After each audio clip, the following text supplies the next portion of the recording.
प्रज्ञा मिश्रा और आप देख रहे हैं प्रज्ञा का पन्ना। कहते हैं कि वैक्सीन लगवा ली तो भी कोरोना हो जाएगा। वैक्सीन कोरोना रोकने की कोई गारंटी थोड़ी है।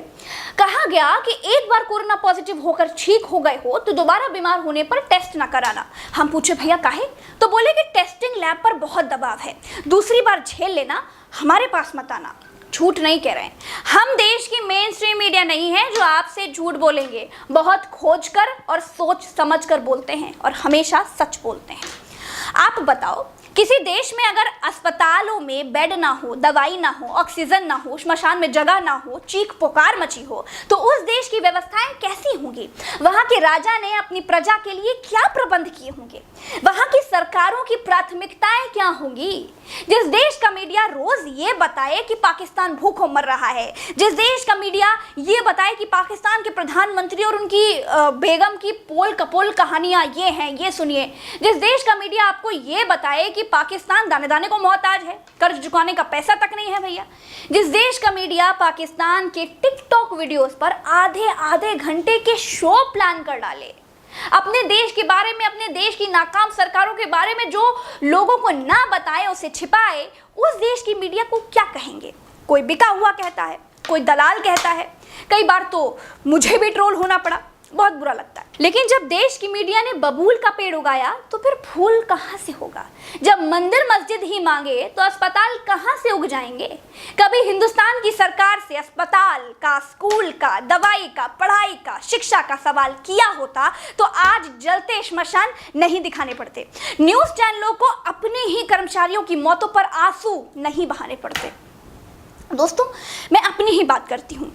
मैंने जब पत्रकारिता की पढ़ाई की उस दरमियान, और मैंने जब नौकरी करनी शुरू की उस दरमियान तक भारत का सबसे बड़ा इशू अयोध्या के मंदिर मस्जिद के तौर पर ही देखा जा रहा था। पत्रकारिता की स्टूडेंट और फिर नौकरी के दरमियान मैंने इससे बड़ा इशू हिंदुस्तान में देखा ही नहीं। जब आप चाहते ही मंदिर मस्जिद थे तो आपको कौन सी सरकार अस्पताल देने आती?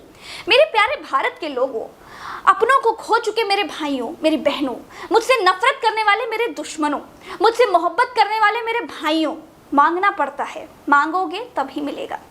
हमने अगर कभी अस्पताल मांगे होते, अस्पतालों पर टीवी पर डिबेट की होती, तो शायद हिंदुस्तान की तस्वीर आज कुछ और ही होती। हमें ई रिक्शा पर लाशें लाद कर ना ले जानी पड़ती। सांस यानी ऑक्सीजन तो मूलभूत आवश्यकता है, लेकिन कोरोना के 1 साल तक हम ऑक्सीजन की सुविधा विकसित नहीं कर पाए हैं। भारत में मरते मरीज को सांस लेने का अधिकार नहीं है। आप बताइए, इतिहास में ऐसा कभी पहले हुआ था क्या? देश मरता हो तो मर जाए, आपके नातेदार रिश्तेदार तड़प तड़प कर मरते हो तो मर जाएं, लेकिन हिंदुस्तान में चुनाव स्थगित नहीं हो सकता है। ऑक्सीजन, अस्पताल और दवाई जाए चूल्हे भाड़ में, लेकिन चुनाव नहीं रोके जा सकते भैया। कोरोना की वजह से एक भी चुनाव या पॉलिटिकल इवेंट पूरे देश में कहीं रुका हो तो अभी बताइएगा। इस देश में बेशर्मी से रैलियों का नंगा नाच किया गया है।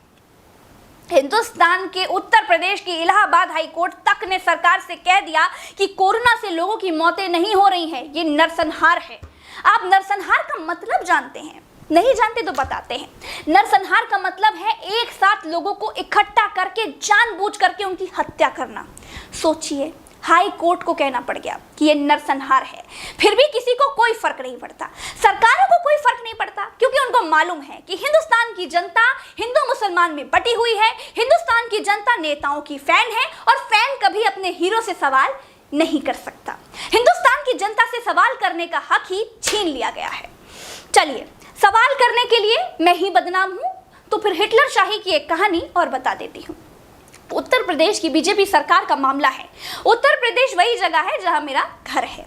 मैं प्रज्ञा मिश्रा अपनी उत्तर प्रदेश की सरकार से कहती रह गई, लॉकडाउन लगाओ, श्मशान पट गए हैं, अस्पतालों में बेड नहीं है, हाहाकार है। कुछ लोग लॉकडाउन लगवाने के लिए कोर्ट तक पहुंच गए। हमारे हाई कोर्ट तक ने कह दिया कि बीजेपी सरकार तुरंत लॉकडाउन लगाए।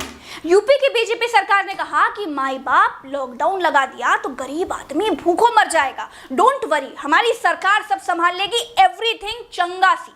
सरकार के पास इतना समय था कि सुप्रीम कोर्ट से लॉकडाउन रुकवाने का स्टे ऑर्डर ले आई। अब लगभग 10 दिन बाद अब क्या हुआ? अब क्यों लगा दिया लॉकडाउन? अब यूपी को नहीं संभाल पाओगे क्या? सैकड़ों लोगों की जिंदगियां बर्बाद करके अब क्यों लगा दिया लॉकडाउन? हिटलर शाही है, बिल्कुल कोर्ट कहे, सुप्रीम कोर्ट कहे, किसी को कोई फर्क ही नहीं पड़ता। ये जब चाहेंगे रैलियां करेंगे, जब चाहेंगे लॉकडाउन लगाएंगे, जब चाहेंगे हटाएंगे, जब चाहेंगे लोगों की जिंदगी से खेलेंगे। मैं पूछती हूं कि आप लोग तो गरीबों की रोजी रोटी बचा रहे थे, अब क्यों लगा दिया लॉकडाउन?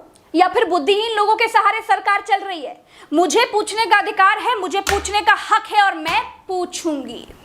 देश का मीडिया मौन रहे, मौतों का तांडव देखता रहे तो देखता रहे। मैं एक बात बिल्कुल क्लियर कहती हूं कि जब देश की जनता धर्म की अफीम चाटकर अंधभक्ति के नशे में झूमेगी, तब कोरोना से ज्यादा सरकारें जान लेगी। चलती हूं। राम राम, दुआ सलाम, जय हिंद।